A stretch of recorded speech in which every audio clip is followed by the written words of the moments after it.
Hello students, welcome to all. তো আজকে আমরা যেটা পড়বো সেটা হচ্ছে অল্টারনেটিং কারেন্ট, বা যারা বাংলা মিডিয়ামে পড়ছো তাদের জন্য পরিবর্তী প্রবাহ। আচ্ছা, আমি ইংলিশে টার্মগুলো ইউজ করব, ঠিক আছে? সঙ্গে সঙ্গে বাংলা টার্মগুলো বলে দেবো, যাতে বাংলা মিডিয়ামে যারা পড়ছো তাদের অসুবিধা না হয়, ঠিক আছে?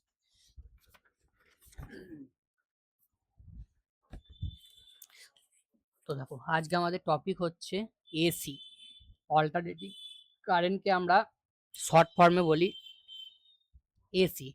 তাহলে এসি বা অল্টারনেটিং কারেন্ট কাকে বলবো? কারেন্ট হচ্ছে দু রকমের হয়, একটা হচ্ছে ডিসি মানে ডাইরেক্ট কারেন্ট, আর একটা হচ্ছে এসি মানে অল্টারনেটিং কারেন্ট। তো ডাইরেক্ট কারেন্ট আমরা জানি, ডাইরেক্ট কারেন্টের ক্ষেত্রে কি হয়, তার ম্যাগনিটিউড এবং ডিরেকশনটা চেঞ্জ হয় না, সেম থাকে।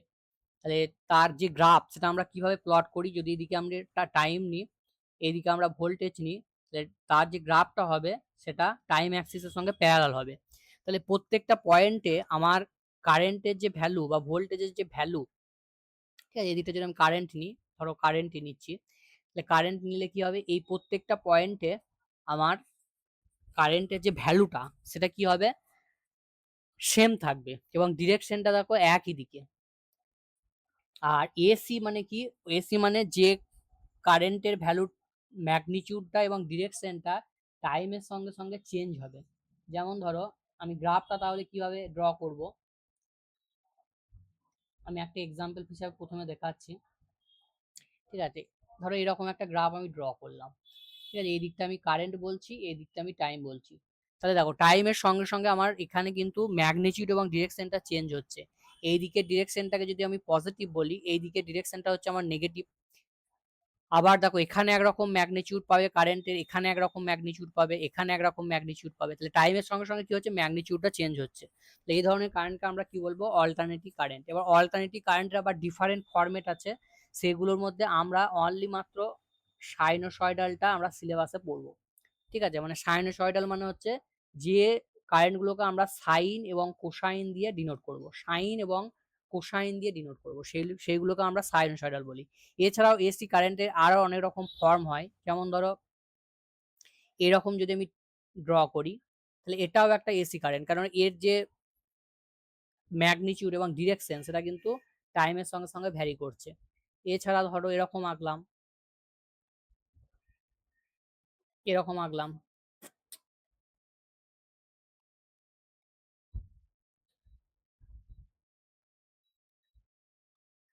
তাহলে এটাও কিন্তু এসি কারেন্ট, কারণ এর ম্যাগনিটিউড এবং ডিরেকশন টাইমের সঙ্গে সঙ্গে চেঞ্জ হচ্ছে। তাহলে এই ধরনের সমস্ত কারেন্টগুলোকে আমরা এসি বলবো, কিন্তু অনলি আমরা সিলেবাসে সাইনোসয়েডালটা রয়েছে, তো সাইনোসয়েডালটা আমরা পড়বো। এবার মনে রাখবে যে সাইন হলে সেই গ্রাফটা আমরা জানি যে এখান থেকে শুরু হবে, আর কস হলে সেই গ্রাফটা আমার ম্যাক্সিমাম থেকে শুরু হবে, মানে এখান থেকে শুরু হবে কসের গ্রাফটা।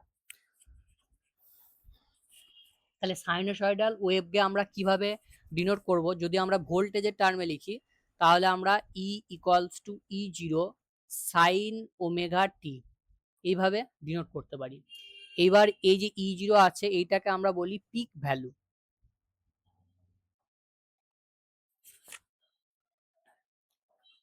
এটাকে আমরা বলি পিক ভ্যালু। আর এই জিনিসটাকে আমরা ওমেগা টি, এটাকে আমরা বলি ফেজ, এটাকে আমরা বলি ওভারঅলটাকে ফেজ। আর ওমেগাটা তোমরা জানো যে ওমেগাটা হচ্ছে অ্যাঙ্গুলার ভেলোসিটি। এইবার দেখো, এখান থেকে যদি আমি কারেন্টটা বের করতে চাই, তাহলে কিছু না, এইটাকে আমরা রেজিস্ট্যান্স দিয়ে ডিভাইড, ভোল্টেজকে আমরা রেজিস্ট্যান্স দিয়ে ডিভাইড করে দেবো। তাহলে E zero by R sine omega t এভাবে লিখতে পারি। তাহলে এই যে জিনিসটা আছে এইটাকে আমরা আই জিরো দিয়ে লিখবো। তাহলে I zero sine omega t, I equal to I zero sine omega t. তাহলে এই আই জিরোটা কি হয়ে যাবে, পিক ভ্যালু অফ কারেন্ট। বোঝা গেছে? এইভাবে। এইবার ধরো আমাকে এসি কারেন্টের অ্যাভারেজ ভ্যালু বের করতে হবে। তাহলে এটা একটা ক্যালকুলেশন আছে, যে average value of AC over complete cycle, over complete cycle. তাহলে ধরো এরকম একটা সাইনোসয়েডাল ওয়েভ রয়েছে, তাহলে এইদিকে আমি ভোল্টেজ নিলাম, এবার এইদিকে আমি টাইম নিচ্ছি। তাহলে এর average value over complete cycle মানে কি এইখান থেকে এতটা পর্যন্ত, ঠিক আছে, এইখান থেকে এতটা পর্যন্ত, এইখান থেকে এতটা পর্যন্ত হচ্ছে একটা ফুল ওয়েভ। তাহলে আমাকে অ্যাভারেজ ভ্যালু বের করতে হবে এইখান থেকে এতটা পর্যন্ত একটা কমপ্লিট সাইকেলে, সরি সাইকেল। তাহলে দেখো কিভাবে বের করবো অ্যাভারেজ ভ্যালু। তাহলে অ্যাভারেজ ভ্যালু আমরা যে এই যে ওয়েভটা রয়েছে এই ওয়েভটাকে আমরা কিভাবে ডিনোট করতে পারি, সেটা হচ্ছে E equal to E zero sine omega t. তাহলে এখানে যদি আমাকে অ্যাভারেজ বের করতে হয়, তাহলে অ্যাভারেজ মানে হচ্ছে integration of E dt by যে টাইমের উপর আমরা করছি। তাহলে এখানে আমার টাইমটা হচ্ছে পুরো একটা কমপ্লিট সাইকেল। তাহলে একটা কমপ্লিট সাইকেল করতে যে টাইম লাগে তাকে আমরা বলি টাইম পিরিয়ড। তাহলে এখানে রেঞ্জটা কি হবে, 0 থেকে টাইম পিরিয়ড। বেশ, তাহলে এই ইন্টিগ্রেশনটাকে যদি আমরা করে নিই তাহলে এটা টি আসবে, তাহলে 1/t আমি বসিয়ে দিলাম। আর এইখানে ইন্টিগ্রেশন 0 to 2 এবার ই এর জায়গায় ভ্যালুটা বসিয়ে দাও, ই zero sine omega t DT. বেশ, এবার এটা ইন্ডিকেশনটা আমরা করবো, ই জিরোটা কনস্ট্যান্ট বাইরে বেরিয়ে চলে এলো, তাহলে E zero by t 0 to t sine omega t dt. তাহলে ই জিরো বাই টি থাকলো, আচ্ছা সাইন ওমেগা টি ইন্টিগ্রেশন করলে কত হবে, ইন্টিগ্রেশন করলে হবে মাইনাস কস ওমেগা টি, মাইনাস কস ওমেগা টি। এবার ওমেগা টিটার ইন্টিগ্রেশন করতে হবে, ওমেগা টিটার ইন্টিগ্রেশন করলে ওমেগা আসবে নিচেতে বাই ওমেগা হয়ে, বাই ওমেগা। তাহলে বসিয়ে দিলাম, এবার রেঞ্জ বসিয়ে দাও 0 to t। এবার এখানে বসাও ই জিরো বাই ওমেগা টি, আচ্ছা মাইনাসটা আমরা এখানে কমন নিয়ে নিলাম, তাহলে কস ওমেগা টি মাইনাস কস জিরো। এইবার টাইম পিরিয়ডের সঙ্গে ওমেগার রিলেশনটা কি, সেটা হচ্ছে টি ইকুয়াল টু 2π/t। তাহলে এখান থেকে আমি বলতে পারি ওমেগা টি ইকুয়ালস টু হচ্ছে 2π, ওমেগা টি ইকুয়ালস টু হচ্ছে আমার 2π। তাহলে এইখানে যদি আমি ভ্যালুটা বসিয়ে দিই তাহলে cos 2π এর ভ্যালু হচ্ছে 1, আবার cos 0 এর ভ্যালু হচ্ছে 1, তাহলে 1 - 1 মানে 0। তাহলে অ্যাভারেজ ভ্যালুটা কি বেরোচ্ছে, 0। তাহলে over the complete cycle average ভ্যালুটা আমার 0 বেরোচ্ছে।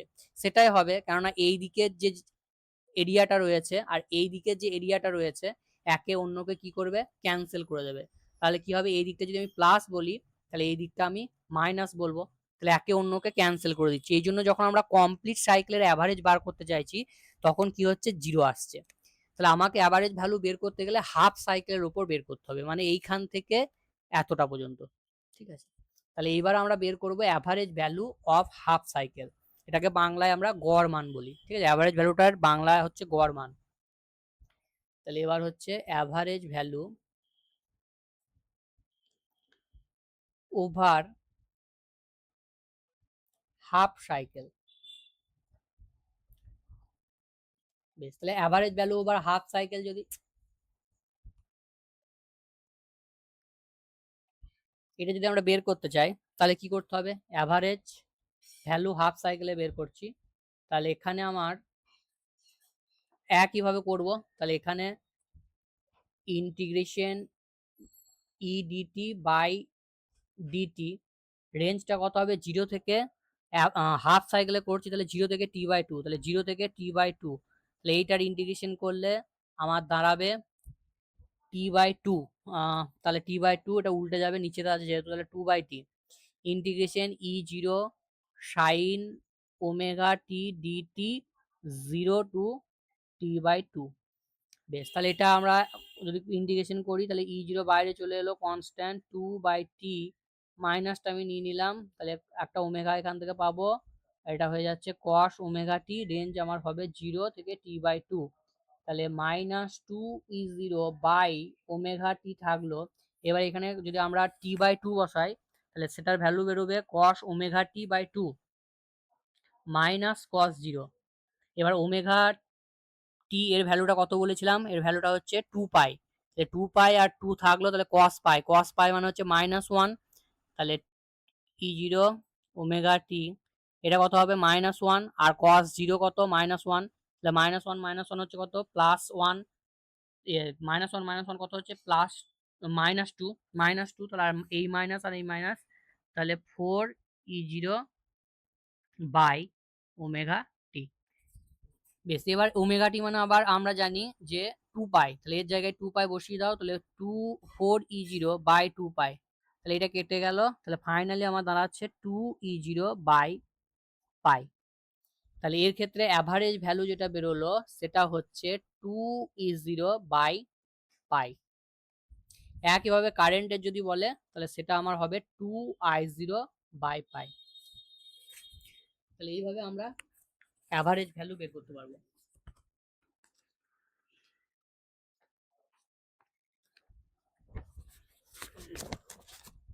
এরপরে দেখো নেক্সট যে টপিকটা রয়েছে সেটা হচ্ছে যে আরএমএস। ঠিক আছে, আরএমএস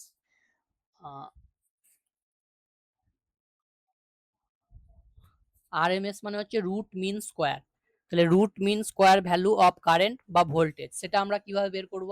তাহলে আমি ধরো আরএমএস অফ ভোল্টেজ বের করতে চাইছি, তাহলে ভি আরএমএস ইকুয়ালস টু আমি লিখতে পারি, তাহলে প্রথমে কি করব, স্কোয়ার করব। তাহলে স্কোয়ার করলে কি হবে, যে ইন্টিগ্রেশনটা ছিল, তাহলে ইন্টিগ্রেশনের ই স্কোয়ার ডিটি, আচ্ছা আমি এটা ই দিয়ে লিখছি, ঠিক আছে, ভোল্টেজটা আমি ই দিয়ে লিখছি।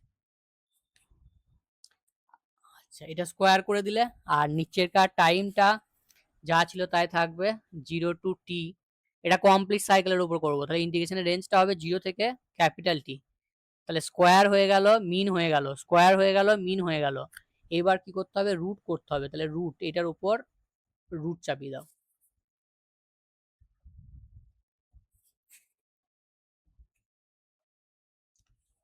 বেশ, তাহলে এই জিনিসটা আমাকে বের করতে হবে। আচ্ছা, নিচেরটা টি আসবে, তাহলে ফাইনালি আমার আসবে নিচেরটা টি, তাহলে 1/t, আর এইখানে E0 স্কোয়ার বের করে নিলাম, তাহলে E0 স্কোয়ার ইন্টিগ্রেশন 0 টু টি sine square omega t DT, এটা আসবে। বেশ, এইবার এই ইন্টিগ্রেশনটা আমি সাইডে তোমাদেরকে করে দেখিয়ে দিচ্ছি। ঠিক আছে, এই ইন্টিগ্রেশনটা পরে তোমাদেরকে মুখস্থ করে নিতে হবে যাতে আমরা তাড়াতাড়ি করতে পারি, এটা লাগবে আমার, কিন্তু আমি একবার করে দেখিয়ে দিচ্ছি। তাহলে এটা দেখো, এখান থেকে আমরা যদি হাফ কমন নিলাম, তাহলে এটা 2 দিয়ে মাল্টিপ্লাই করবো, তাহলে 2 sine square theta. 2 sine square থিটার ফর্মুলা কি হয়, 2 সাইন স্কোয়ার থিটার ফর্মুলা হয় 1 প্লাস, সরি 1 প্লাস না, 1 মাইনাস কস 2 থিটা। তাহলে এটার ফর্মুলা কত হয়ে যাবে, 0 টু টি 1 মাইনাস কস, এখানে থিটার জায়গায় ওমেগা টি। তাহলে এই জিনিসটার আমার ইন্টিগ্রেশন করতে হবে, তাহলে এই জিনিসটা ইন্টিগ্রেশন করলে হাফ আসবে, আর প্রথমটার ইন্টিগ্রেশন আমার টি আসবে মাইনাস এটার সাইন 2 ওমেগা টি বাই হচ্ছে 2 ওমেগা, রেঞ্জটা আমার 0 থেকে টি। তাহলে প্রথমে আমি টি বসাবো, তাহলে টি বসালে টি আসবে, আর এইখানে দেখো ওমেগা টি বসালে কস ওমেগা টির ভ্যালু হচ্ছে 2 পাই, আর এই 2 মানে 4 পাই, তাহলে কস 4 পাই এর ভ্যালু হচ্ছে 0, তার মানে এটা 0 আসবে, আর 0 বসালে এটা পুরোটা 0 আসবে, তাহলে এটা ভ্যালু আসছে t/2, এটার ভ্যালু আসছে t/2। তাহলে এই জিনিসটা ভ্যালু আসছে t/2, তাহলে আমার বসিয়ে দাও এবার এখানে, তাহলে root over of E0 square t into t/2, তাহলে টি টি ক্যান্সেল হয়ে গেল, তাহলে এখানে স্কোয়ার আছে, তাহলে E0 হয়ে বেরিয়ে এলো /√2। তাহলে আরএমএস এর ভ্যালুটা আমার বেরোচ্ছে E0/√2। ঠিক আছে, E0/√2। একইভাবে কারেন্টের ক্ষেত্রে I0/√2 হয়ে যাবে। তাহলে এইগুলো তোমাদের বের করতে দেয়, ঠিক আছে, বোর্ডের এক্সামে। এইবার দেখো, একটা কোশ্চেন আছে যে 220 volt 220 volt DC and 220 volt এসির মধ্যে কোনটা বেশি ডেঞ্জারাস। ঠিক আছে, তাহলে এই যে 220 ভোল্ট আমরা বলি, বাড়িতে যে ভোল্টেজটা থাকে সেটা হচ্ছে 220 ভোল্ট, তাহলে 220 ভোল্ট যেটা বলি সেটা অ্যাকচুয়ালি হচ্ছে আরএমএস বলা থাকে। ঠিক আছে, আরএমএস বলা থাকে, তাহলে ডিসি যদি হয়, সরি এসির ক্ষেত্রে আরএমএস বলা থাকে। ঠিক আছে, আচ্ছা এবার ডিসির ক্ষেত্রে কি, ডিসির ক্ষেত্রে আমরা প্রথমেই বলেছি যে ভোল্টেজের ভ্যালু যেটা থাকবে সেটা কনস্ট্যান্ট থাকবে, মানে প্রত্যেকটা জায়গায় এর ভ্যালুটা টাইমের সঙ্গে সঙ্গে 220 ভোল্টই থাকবে, বাড়া কমা করবে না, ফিক্সড ভ্যালু। এরপরে এসির ক্ষেত্রে যদি দেখি, এসির ক্ষেত্রে দেখো আরএমএস ভ্যালুটা হচ্ছে 220, তাহলে পিক ভ্যালুটা কত হবে, তাহলে আমার রিলেশন কত ছিল, VRMS equal to V0 by √2। তাহলে এখান থেকে পিক ভ্যালুটা কত পাবে? V0 equals to VRMS √2। তাহলে VRMS এর ভ্যালু হচ্ছে আমার 220। তাহলে 220 √2, তাহলে 220 √2 মানে 1.414। এটা ক্যালকুলেশন করলে তোমার 311 ভোল্ট, এত ভোল্ট বেরোবে। তাহলে এখানে RMS ভ্যালু যেটা, সেটা তো তোমার 220, কিন্তু পিক ভ্যালুটা 311। তাহলে পিক ভ্যালুটা কিন্তু বেশি। তাহলে পিক ভ্যালুটা যদি বেশি হয় তাহলে কি হবে? তুমি বেশি শক খাবে। তাহলে পিক ভ্যালু মানে কোনটা? এ দেখো,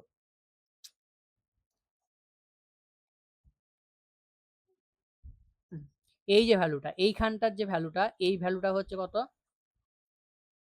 311 ভোল্ট। তাহলে এইখানে তুমি কি হবে? বেশি শক খাবে। তাহলে এসি 220 ভোল্ট, ডিসি আর এসির মধ্যে কোনটা বেশি ডেঞ্জারাস হবে? অবভিয়াসলি এসিটা, কারণ এসির ভ্যালুটা হচ্ছে কনস্ট্যান্ট নয়, এসির ভ্যালুটা ভ্যারি করছে এবং ম্যাক্সিমাম ভ্যালুটা আমরা পাচ্ছি এটা, তার জন্য এখানে আমরা বেশি শক খাবো। এরপরে যে কোশ্চেনটা, এরপরে যেটা পড়বো সেটা হচ্ছে যে ফর্ম ফ্যাক্টর। ফর্ম ফ্যাক্টর এটাকে বাংলায় সম্ভবত বলে আকৃতি গুণাঙ্ক। তাহলে সেটা কি? VRMS মানে ভোল্টেজের যে RMS ভ্যালু বের করলাম এবং অ্যাভারেজ ভ্যালু বের করলাম, তাদের যে রেশিও, সেইটাকে আমরা কি বলবো? Form factor. তাহলে RMS এর ভ্যালু কত বেরিয়েছিল? সেটা হচ্ছে পিক ভ্যালু বাই √2। আর অ্যাভারেজের ভ্যালু কত বেরিয়েছিল? অ্যাভারেজের ভ্যালু বেরিয়েছিল 2V0 বাই পাই। তাহলে উল্টে যাবে, তাহলে পাই বাই 2V0। তাহলে এটা ক্যালকুলেশন করলে V0 কেটে যাবে, পাই বাই 2√2। তাহলে এটা মোটামুটি তোমার আসবে 1.1। তাহলে সাইনোসয়েডাল ভোল্টেজের ক্ষেত্রে ফর্ম ফ্যাক্টরের ভ্যালু হচ্ছে 1.1। তাহলে এটাও তোমাদের ক্যালকুলেশনের মধ্যে আসতে পারে। ঠিক আছে, তাহলে আজকে আমাদের এতটা পর্যন্ত থাকবে। পরের ক্লাসে আমরা ফেজার ডায়াগ্রাম করব।